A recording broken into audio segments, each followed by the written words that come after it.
I have said the 2025 budget is the most corrupt budget ever passed in the history of Congress. Sinabi ko yan. August 12 ako nagsabi, 2025 budget is the most corrupt budget. Hanggang ngayon, wala akong narinig na denial man lang sa previous chairman o sa previous members ng committee. Does this mean na hindi nila kaya i-dispute yung sinabi ko na 2025 budget is the most corrupt budget ever passed in the history of Congress? So I second that motion, Mr. Chairman. I would like to know the reason why, because I would like to find out if we're going to invite them here, are they resource speakers or they are members of the House of Representatives? Are we going to ask them questions? Are they going to answer it? We'd like to find out. Kung ang congressman hindi pa pwedeng maging resource person at hindi natin pwedeng pa-testify under oath, di ibig sabihin sa usapang to, exempted ang congressman. Mr. Chair, here is the USB. Sinasabi, paano nagkaroon ng insert.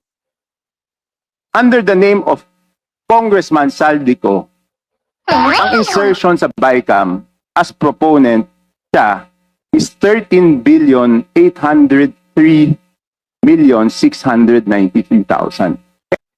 Okay, so ayun mga kababayan, at magbibigay ako ng reaction dito sa nangyaring hearing kanina sa House of Representatives.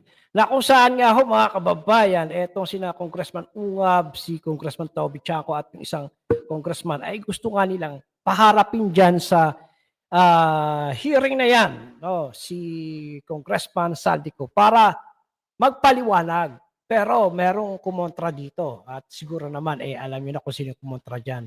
Walang iba kundi ito si Benny Abante, si Pastor Abante, no, o si Congressman Abante. Kasi ang tanong niya ay kung ang pagharap pa dyan ni Congressman Saldico ay para maging resource person o bilang parte ng committee.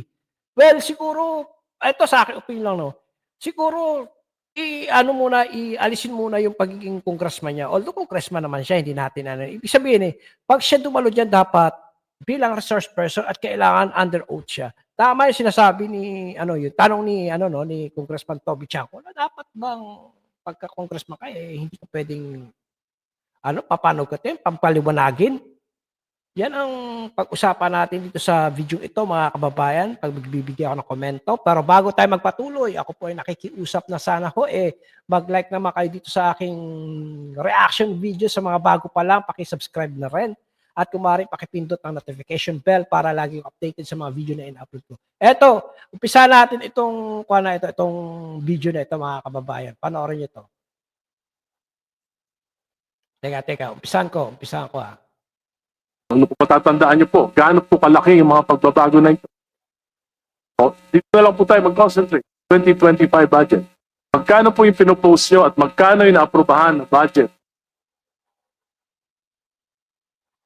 Ang natatandaan ko po, Your Honor, the general expenditure program ng Gates 45 was 900 billion. What came out of the General Appropriation Act is 1.08 billion. Trillion. Meaning, gaano po kalaki yung 1.088 trillion. Ayan ho Yan ho yung biro niya nung dumating na sa ang laki na nang naidagdag. So, kung naalala yung sinasabi ni VP Sara nung sila ng kanilang proposed budget na sa DepEd ay 5 billion. Pero ang lumabas ay 10 billion. Pero hindi na umabot sa kanila yung 5 billion.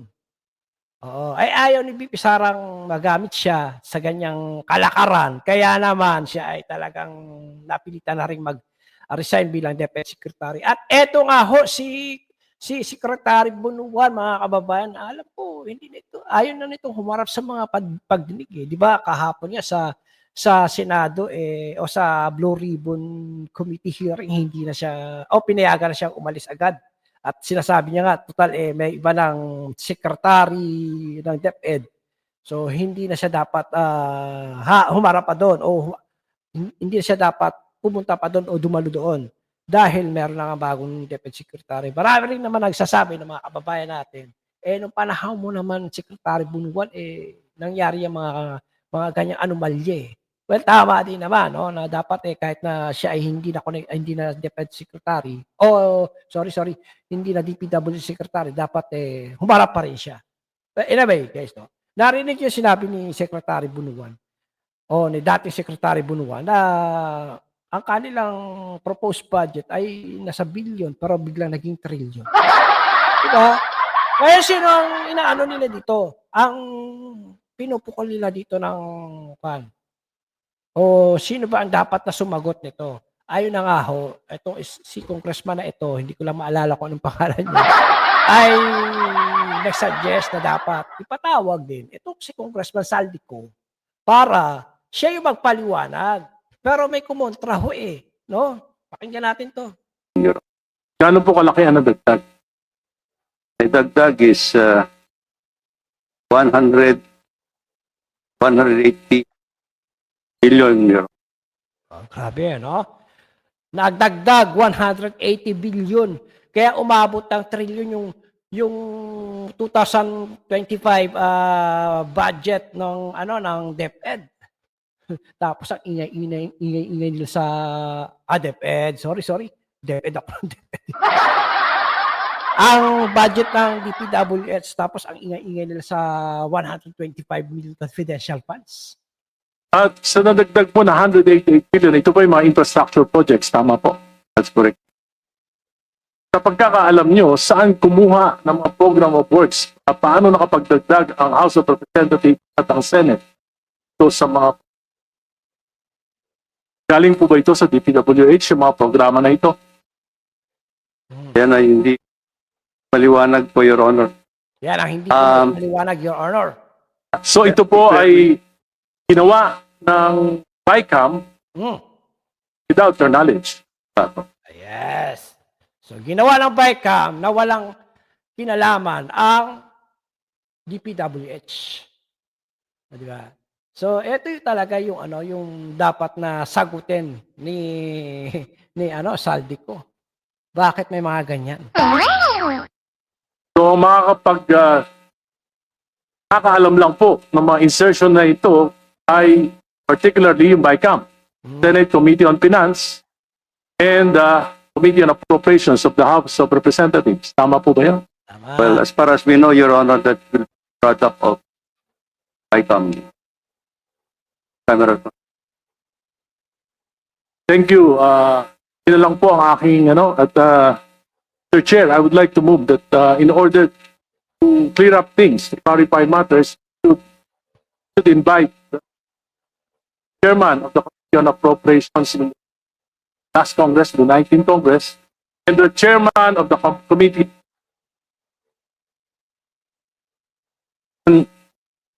Congressman Saldico, and Pasensya na kayo ha sa nila yan sa signal.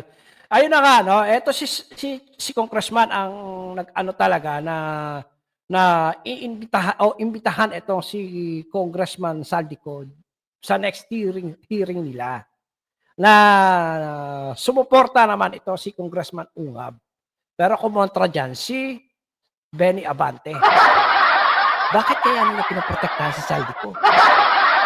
Ano meron? Diba? former Senator Grace po. Pati si Grace po kasama. Sila yung din. Si Grace po. Patay na. Si former Senator Grace po pala kasama niya sa ipapatawag. Abangan natin yan next week. So move, Mr. Speaker. So, You know, last August 4, I delivered a privileged speech questioning the mangled beyond recognition 2025 budget. And I was very specific on the automatic appropriations. Almost ang daming ginalaw. So hindi lang yung program appropriation, new general appropriations ang ginalaw pa yung program. In fact, towards my ending statement, I have said the 2025 budget is the most corrupt budget ever passed in the history of Congress. Sinabi ko yan. You know what? Nung araw sa time namin, pag may nag-mention sa previous budget, yung former chairman, tatayo kagad yan sa plenary magsasalita, question of privilege, individual and collective privilege, i-explain kung anong nangyari. Mr. Chairman, August 4 ako nagsabi, 2025 budget is the most corrupt budget. Hanggang ngayon, wala akong narinig na denial man lang sa previous chairman o sa previous members ng committee. Does this mean na hindi nila kaya i-dispute yung sinabi ko na 2025 budget is the most corrupt budget ever passed in the history of Congress? So I second that motion, Mr. Chairman. I am objecting. Oo nga naman, oh. Walang kumontra doon sa nakaraang privilege speech ni Congressman Ongab, 'di ba? Hindi pumiyok itong si Saldico. Sabi nila pagka pumiyok ka, guilty ka eh. Yung sabi niya, pag pumiyok ka, guilty ka. Pero hindi, no? Dapat nagpaliwanag. Di ba? Kung mananahimik ka, sinasabi din nila na, guilty ka. Tinamaan ka. Hindi mo kaya kontrahin yung sinabi. Oh. Yan ang aho. Walang narinig na anumang paliwanag mula sa kay Congressman Saldico. At eto nga ho, si Congressman Benny Abante. Ito yung matindi kasi kumontra siya dito, mga kababayan. Ibig sabihin, si Saldico kasi, si Congressman Ungab kasi, mga kababayan, ay nag-motion to doon sa ng isang congressman na dapat talaga ipatawag yan si Saldico, pagpaliwanagin diyan, kahit na siya ay congressman, pero bilang resource person, hindi bilang congressman o bilang parte ng committee na yan. Kailangan talaga magpaliwanag siya. Paano ba nangyari? Saan ba napunta yung mga insertion na yon? Di ba? 28 na blanco doon sa BICAM na yun, mga kababayan, ang na-booking, na-discovery. Kaya nga ho, nag-file ng complaint itong sina Attorney Vic sa Korte Suprema. Ano kayang nangyari doon? Parang wala na tayong balita doon. Parang nanahimik na rin. Baka in-archive na nila. Objecting on the motion. I am objecting on the motion. Chairman, I would like to know the reason why, because I would like to find out if we're going to invite them here, are they resource speakers? Sorry, Kong Abante ha.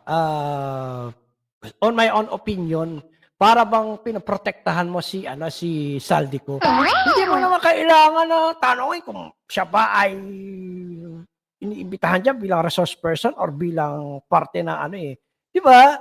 Kung yun ang gusto mangyari ng iyong mga kapwa kongresista diyan, dapat hindi ka na lang object do sa sa motion nila. Dahil gusto nga marinig ng taong bayan. Yung paliwanag kasi simula noong ibinulgar yan. Actually, simula nung nabisto nga yan, wala tayong narinig na paliwanag yan, di ba? Noong naalala nyo, noong yan kay PRRD. Di ba wala tayong narinig na paliwanag sa mga yan? Ngayon, kung gano'n na naman ang mangyari, ay wala na. Kawawa na talaga ang mga taxpayers. Imagine ninyo. Pinaghihirapan nila yung mga tax na yan na napupunta sa gobyerno, tapos hindi alam kung saan talaga ginagastos. Alam niyo ba, mga kababayan, kung makikita sa social media, maraming yung mga nagpo-post ng mga kababayan natin, mga celebrity, na naalala ko si Sir Edu Manzano, talagang bigating kasutan, OOTD niya, bago daw siya mag-dinner date, suot ko, from my own money, hindi galing sa tax ng bayan, meron pa, mga nakita ko na talagang, ngayon, nagpa-viral kayo, mga post na magsha-shopping ako, from my own money, hindi galing sa tax ng taong bayan. Hindi panglulos na sa pera ng kabanang bayan. Yan ang mga nakikita kong post. Meron pa ako nakikita post ngayon. Mag-ano na lang ako bilang contractor, mag-resign na ako sa trabaho ko. Ang dali pala kumita, ang bilis pala kumita, ang bilis pala maging milyonaryo, ang bilis pala makabili ng mamahaling sasakyan, ang bilis pala makapagpagawa ng mansyon kapag ikaw ay contractor, lalo na kung makakakuha ka ng proyekto sa DPWH. Alam nyo, yung ginagawa ng mga kababayan natin ay saring huyan sa gobyerno natin, na wag nyo naman hong sayangin ang tax na binabayad nila sa gobyerno. Sana naman may nakikita. Yung mga insertion na yan, saan ba talaga napupunta yan? Bakit wala tayo nakikita? Tapos itong si Congressman Benny Abante, mga kababayan, may ganyan-ganyan pa ano, bakit hindi mo na lang payagan, no, imbitahan siya dyan para masagot niya yung mga katanungan, kagaya lamang no nitong idinagdag sa budget ng DPWH. Bakit umabot sa ganun na nasa trilyon? Eh, biruin nyo, 180 billion mga kababayan ang idinagdag. O eto pa, pakinggan natin. Or they are members of the House of Representatives? Are we going to ask them questions? Are they going to answer it? We'd like to find out. So kung isang congressman, sabi nyo kanina kahit sino masagasaan, wala Oo. tayong sasantuhin, kahit congressman, kahit senador. Kaya nga no. Dapat wala sinisino yan. Kung may lalabas sa pangala, kung yan man ay congressman o senador, dapat talaga ipatawag, pagpaliwanagin. Diba? Eh kung ang congressman hindi pa pwedeng maging resource person at hindi natin pwedeng pa-testify under oath, eh di ibig sabihin sa usapang to, exempted ang congressman. So paano tayo maging Parang for example lang pagka yung congressman ay nangurakot, hindi mo siya pwede ipatawag para sagutin yung mga kinurakot niya. Ipaliwanag yung mga kinurakot niya. Parang ganun no? Oh, wala na. Exempted si congressman, lusot na siya. Accepted si senador, lusot na siya. Parang ganun ang mangyayari mga kababayan. Hindi mo na ipapatawag. Pero alam nyo, naalala nyo ba? Nung hearing nila sa Quadcom, di ba, naalala nyo, si Bongo, si Bato, pinapatawag nila dyan sa pilit nila pinapatawag at issue sa kanila nung nung tumanggi si Bato. Di ba?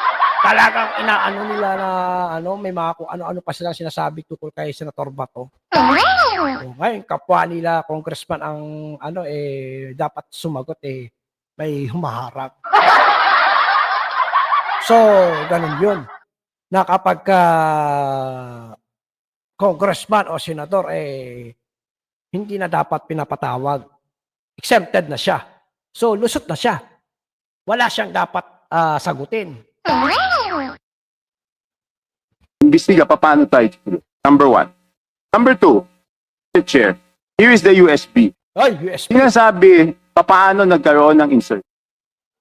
Under the name of Congressman Saldico, ang Ay, insertion sa BICAM as proponent siya is 13,803,693,000. And we do not want to invite him as a resource person. naririnig nyo dyan, si Gary naman ang kumontra dyan. Ay, grabe na. Tropa pips kasi sila. Sila kasi yung nasa circle of friends ni Tatay Tambi. May USB si Kong Toby. Hindi kaya yan yung USB na binibigay kay Senator Marcoleta? Naalala yun, binanggit ni Senator Marcoleta nung siya ay nakipag-usap kay Presidente Marcos na may inaabot daw na USB sa kanya si Presidente Marcos. Hindi kaya yan yung ipinasa ngayon kay Congressman Toby Chanco? Sige, tuloy natin to dito sa isa pang video na ito. Have the floor. Yeah, Ay, nagtalo na sila. Nagtalo na. Teka. Wait, I have the floor. Si yun? Si Garin yung dito ni Congressman Toby Chanco. Person. Mr. Chair, sorry. Comsec, can you show this para lang Yeah. sabihin di ako Mr. Chair, with nagsiseto. due courtesy. Wait, I have the floor. Yeah, i-correct I have ko the lang. floor. Yeah, but I have Mr. the floor. No, Mr. I have the floor. Just to, on the I have the record, floor. on the record, Mr. Kulit mo naman, Congresswoman. Oo, oras ni ano yan ni Kung Toby, ba't mo kayo inaano? I have the floor. You did not refuse to Suspend. I have invite. the floor. Chair, motion to suspend. Sa kanya nga naman ang floor. Bakit ba may mga ganito no? Yan ang sinasabi ng mga kababayan natin. Yung hearing na yun, wala din yan. Kasi kapag ka-involve ang kapwa mo congressman o kapwa mo politiko, wala din mangyari dyan. Lalo na kung ka-close. Diba?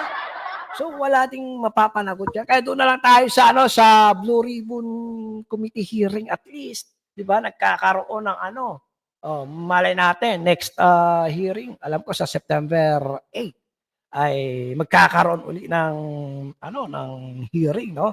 At mukhang may isang matinding pasabog si Senator Marcoleta. Doon na lang tayo. Kaya tuloy ang mga kababayan natin tinatamad panood dito sa House of Representatives.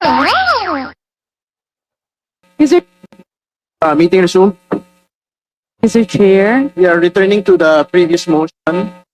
I think there are particular details on how we would want to dispose of the motion, particularly because subject of the inquiry today are specific projects. And this is something we understand that budget preparation is within the context of implementation of infrastructure projects. I think we would want to focus on specific projects that have been inspected by the President today. The further that we delay discussions on the matter, I think the public will be more frustrated with Congress. So what is the pleasure of Congressman Enrique, Your Honor?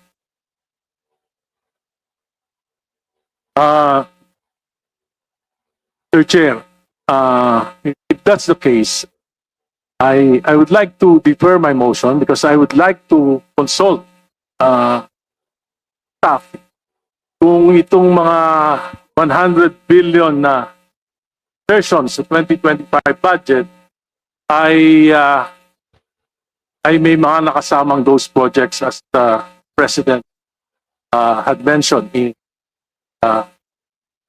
Revelations. So, consult ko kung wala po dito, I will withdraw my motion. Pero kung meron, I will insist on.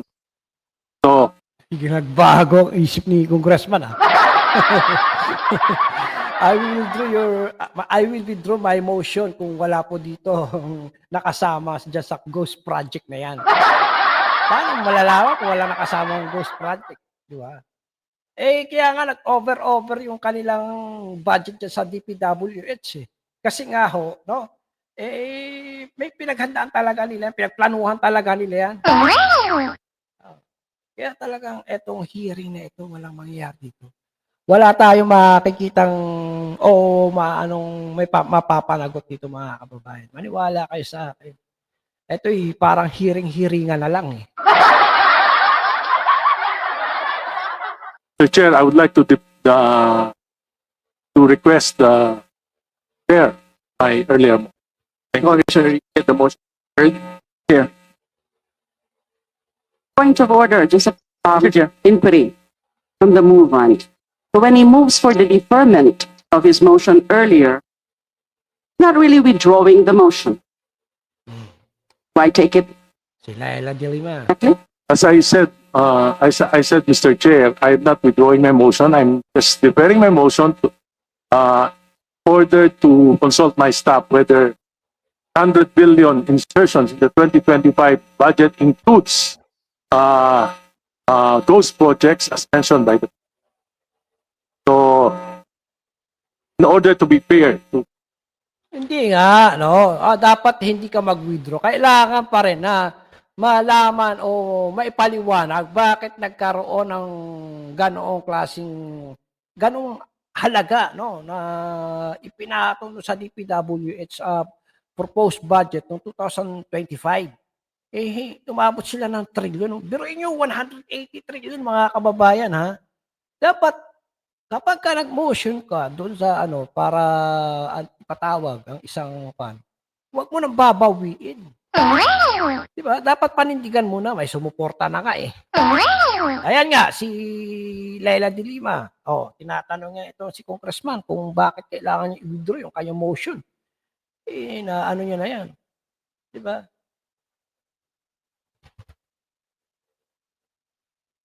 Isn't it? I'm sorry, Mr. Chair. I have to. Isn't it, back to our colleague, senior minority leader. You were actually mentioning about the BICAM earlier. And really, it's supposed to be part also of my questions later. Nobody has ever seen, as far as I know, the BICAM Committee Report 2025 has not been released in a copy. But there are a lot of questions, and the only ones who can really explain those things, because there's an unprecedented cuts and insertion. 173 billion, understand, I consulted budget expert. So, ang pananaw ko po, paano tayo makaka-move on sa pag-inquire nitong mga individual projects, insertions, etc. Kung hindi pa natin nalalaman ano ang nangyari sa BICAM in 2025. Tama nga naman. Eh, no? Paano makaka-move on kung hindi malalaman kung ano nangyari doon sa BICAM 2025, yung mga insertion na yon. Pero dapat talaga ang humarap dyan ay yung chairman ng dahil siya ang nakakaalam dyan. No? Ipaliwanag niya. Kaso may mga kumukontra, no? Pansin nyo. Kaya sabi nga nila, protektado talaga ito si Saldico. Mga kapwa niya kongresista na nasa circle of friends. Eh. Wala mangyayari dito mga kababayan. No? Hindi mapapanagot dito yung may kasalanan kung meron man. Siguradong, lang ito, pag-aaksel lang nila ng oras, panahon, pera ang kanilang ginagawa dyan sa hearing na yan. Useless lang ho. Kaya wag na tayong umasa dito sa House of Representatives na magiging patas sila. Kahit sabihin pa, no, kagaya ni Abante na sinasabi niya na dapat daw malaman kung ano ba talaga ang pagdalo dyan ni Saldico bilang resource person ba or bilang parte ng committee. Hindi dapat ganun ang tanong para sa akin, mga kababayan. Kasi may dapat itanong sa kanya. Para matapos na nga rin naman yan talaga, para matapos na, edi dumalo dyan at ipaliwanag nasaan na punta yung mga insert na mga pondo dyan sa BICAM na yan. 2025. Wag na tayo, doon na lang tayo sa Blue Ribbon Committee habang tumatagal kasi mukhang gumaganda ang ng Blue Ribbon Committee. Doon tayo kay Senator Marcoleta. Dahil alam ko si Senator Marcoleta, mga kababayan, tuloy-tuloy ang pag-iimbestiga na to.